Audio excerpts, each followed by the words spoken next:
আসসালামু আলাইকুম রহমতুল্লাহি ওবারাকাতুহু। সবাই ভালো থাকবেন। আমি ভালো আছি। ইতিমধ্যে আপনাদের সামনে উপস্থিত একটা নুডলস খাওয়ার ভিডিও নিয়ে। সবাই ভিডিওটা ভালোভাবে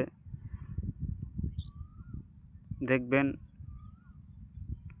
আপনারাও এমন কন্টেন্ট তৈরি করে ঘরে বসে আয় করতে পারবেন।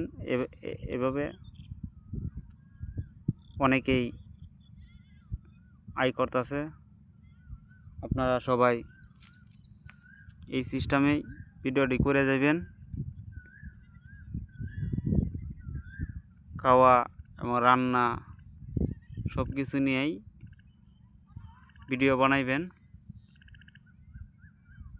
অনেক ভালো, চ্যানেলটা নতুন, সবাই সাকসেস করবেন এই প্রত্যাশা নিয়েই আজকের মধ্যে আমি এখান থেকে আজকে বিদায় নিব। সবার কাছে দোয়া চাই, দোয়া ভালোবাসা সবাই যাতে দিতে পারেন, আমিও যাতে সবার ভালোবাসা দিয়ে যাইতে পারি, এই প্রত্যাশা নিয়েই এই জায়গায় শেষ করলাম। আল্লাহ হাফেজ।